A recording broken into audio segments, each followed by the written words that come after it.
루마니아 국방부가 한국과 조속한 시기에 국방협력 협정을 체결하기로 했고, 이에 따라 양국이 4가지 분야에서 방산협력에 나섰다는 내용이다. 9월 23일 바실레 등쿠 국방장관이 이끄는 루마니아 대표단이 방안에 대한민국 방위산업대전을 관람하고 국방부와 방위사업청을 찾아 방산협력을 논의한 바 있다. 현지 매체 보도를 종합하면 루마니아 정부는 한국산 무기 구매에 상당히 큰 관심을 가진 것으로 보인다. 등쿠 장관이 방위산업대전을 찾아 가장 많은 시간을 할애한 곳은 현대로템 부스인 것으로 알려졌다. 자국군 관계자들을 대동하고 현대로템 부스를 찾아 업체 측으로부터 K2 전차와 관련한 브리핑을 받고 극찬을 아끼지 않은 것으로 전해졌다. 이후 국내 업계에선 루마니아로의 전차 수출설이 돌기도 했다. 이번 현지 언론 보도는 등쿠 장관의 방한 이후 루마니아 국내 기류가 어떻게 흘러가고 있는지 보여준다. 현재 거론되는 4가지 분야의 방산협력은 각각 전차, 보병전투장갑차, 자주포, 탄약 판매다. 구체적으로 살펴보면 전차는 K2 전차 또는 폴란드 수출형 KPL 전차가 유력하게 거론된다. 보병전투장갑차는 K21 또는 수출형 AS21 모델이, 자주포는 K9A2가 유력 후보다. 최근 루마니아 정부는 중부 도시 퍼거라슈에 나토 북대서양조약기구, 호환용 탄약 생산시설을 건설하기로 결정했다. 해당 설비 건설과 탄약 생산 과정의 해외 파트너로 한국 하나와 풍산이 물망에 오르고 있다. 사실 우리 국민에게 루마니아는 아직 생소한 나라다. 1990년 수교했지만 정치, 경제, 문화 분야에서 이렇다 할 교류는 없었다. 사람들은 대부분 루마니아를 소설 드라큘라 백작의 배경인 나라 정도로 인식하지 않을까 싶다. 반대로 루마니아 국민 역시 한국이 정확히 어디에 있고 어떤 나라인지 잘 알지 못할 테다. 그런데 이런 나라가 왜 갑자기 한국산 무기체계에 관심을 보이며 적잖은 물량의 무기를 사려고 하는 것일까? 옛 공산권 국가인 루마니아는 2004년 나토에 가입했다. 다만 경제적으로 풍족하지 않고 다급한 안보 이슈도 없어 군사력 현대화에 별다른 관심이 없었다.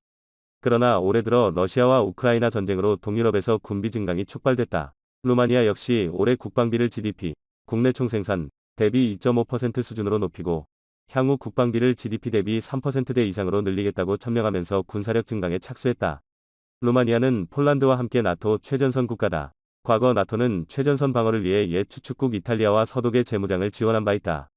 지금 루마니아와 폴란드가 처한 상황은 당시 이탈리아, 서독과 상당히 유사하다. 과거 이탈리아가 아드리아해를 사이에 두고 바르샤바 조약기구 국가들과 대치한 것처럼 이제 루마니아는 흑해 건너 러시아를 견제해야 한다. 이런 배경에서 나토는 루마니아에 대한 군사적 지원에 매우 적극적이다. 우선 미국은 특수부대와 공군 전력을 루마니아에 순환 배치하고 있다. 특히 루마니아 남부 데베셀로 미 공군기지에는 러시아 대륙간 탄도미사일을 요격할 수 있는 이지스 어슈어 시스템이 설치됐다. 영국과 프랑스, 스페인, 이탈리아 등 나토 회원국 전투기들도 수시로 루마니아에 순환 배치돼 흑해 상공을 초계 비행하고 있다. 러시아 우크라이나 전쟁 발발 후에는 미 101 공수사단 예하 1개 여단 전투단과 프랑스 육군의 여단급 전투부대가 추가로 전개됐다. 나토 최일선이라는 지리적 조건 덕에 루마니아는 상당한 군사 지원을 받고 있으나 이는 공짜가 아니다. 나토는 루마니아에 수년 전부터 국방예산 증액, 군사장비의 나토 표준화를 강력히 요구하고 있다. 루마니아는 녹록지 않은 자국 경제 상황을 구실로 이 같은 압박을 외면했지만 이제 안보 상황이 달라졌다. 국경을 맞댄 우크라이나에서 일어난 전쟁으로 동유럽 정세가 크게 불안해졌다. 러시아가 우크라이나 인근 해역에 부설한 기뢰가 떠밀려와 루마니아 군함이 피해를 입기도 했다. 루마니아의 국방력 강화는 더는 미룰 수 없는 과제가 된 것이다. 루마니아의 올해 국방 예산은 70억 달러, 약 9조 2630억 원 정도로 이 가운데 약 40%인 28억 달러, 약 3조 7천억 원가 무기 구매 비용이다. 루마니아는 국방 예산을 GDP 3% 수준인 90억 달러, 약 12조 원 이상으로 상향하고 연평균 무기 구매 예산도 늘려나갈 예정이다. 이렇게 늘어난 국방비는 대부분 전투기, 기갑장비, 포병장비 구매 예산으로 지출될 것으로 보인다. 루마니아가 구체적으로 어떤 장비를 구매할 것인지는 사실상 정치적 판단에 따라 정해졌다는 얘기도 있다. 당초 루마니아는 노르웨이로부터 F-16 중고 전투기를 32대 구매해 당장의 전력 공백 소요를 메울 예정이었다. 지금은 고가의 신형 전투기 구매가 부담스럽기 때문에 2030년대 이후 순차적으로 F-35를 도입하겠다는 것이다. 문제는 기갑 포병 같은 지상 장비 확충이다. 루마니아는 동유럽에선 폴란드에 버금가는 규모의 지상군을 갖췄다. 400여 대의 전차와 1500여 대의 장갑차, 800여 문의 야포를 보유하고 있다. 다만 질적 수준은 형편없다는 평가를 받아왔다. 루마니아는 자국군의 가장 강력한 전력인 T-72 전차 60여 대를 우크라이나에 모두 공여했다. 현재 남은 전차는 T-55 계열 130여 대, T-55를 개량한 TR-85 계열 280여 대다.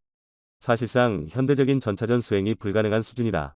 장갑차 전력을 살펴보면 스위스로부터 차륜형 장갑차 피라나 V 모델을 소량 도입하기는 했지만 70대가 채 되지 않는 수준이다. 주력 보병 전투장갑차인 MLI-84는 1960년대 생산된 BMP-1을 개량한 것으로 2024년까지 전량 퇴역 예정이다. 1000대가 넘는 차륜형 장갑차 전력은 대부분 BTR-60과 BTR-70 등 노후 모델을 기반으로 루마니아가 제작한 것이다. 루마니아 포병 전력은 더욱 심각한 상황이다. 현재 루마니아에는 제대로 된 자주포가 단 한 문도 없다.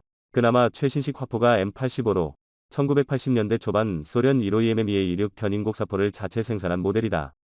주력 화포는 최근 우크라이나 곳곳에서 포신 폭발 사고를 일으키는 D-22 루마니아 버전 M81이다. 루마니아는 포병 전력 현대화를 위해 2018년 미국의 54문의 M142 하이마스를 주문해 18문을 인도받긴 했다. 다만 탄약이 비싸 마치 전략자산처럼 애지중지하며 사용하는 실정이다. 당초 루마니아는 급한 불을 끄고자 중고 전차와 장갑차를 도입하려 했다. 노후 장비를 대체하면서도 전력 공백을 최소화하고 나토 표준화를 동시에 이루려는 포석이었다. 이에 따라 루마니아는 옛 소련 시절 기갑 장비를 우크라이나에 무상 공유하면 중고 전차와 장갑차를 공급하겠다는 독일 측 제안을 덥석 받아들였다. 루마니아가 자국군 최강 전차인 T-72를 전량 우크라이나에 공유한 것도 독일의 약속을 신뢰한 결과였다. T-72 전차를 넘기는 대신 독일로부터 레오파르트 2 중고 전차를 받아와 기갑 장비의 나토 표준화를 추진하려 한 것이다. 장갑차도 같은 방식으로 BMP-1 계열 장갑차를 우크라이나에 넘겨주는 대신 독일에서 마르더 장갑차를 들여오려 했다. 포병 전력 역시 자연스레 독일제 자주포를 도입하는 방안이 추진됐다. 그러나 독일은 다른 동유럽 국가에 그랬던 것처럼 루마니아와도 약속을 지키지 않았다. 독일은 러시아 우크라이나 전쟁 직후 폴란드, 체코, 슬로바키아, 슬로베니아, 루마니아, 그리스의 유사한 형태의 무기 교환을 제안했다. 그러나 실제로 장비를 받은 나라는 독일에 큰돈을 주고 신형 전차나 장갑차를 구매한 슬로바키아, 그리스뿐인 것으로 알려졌다.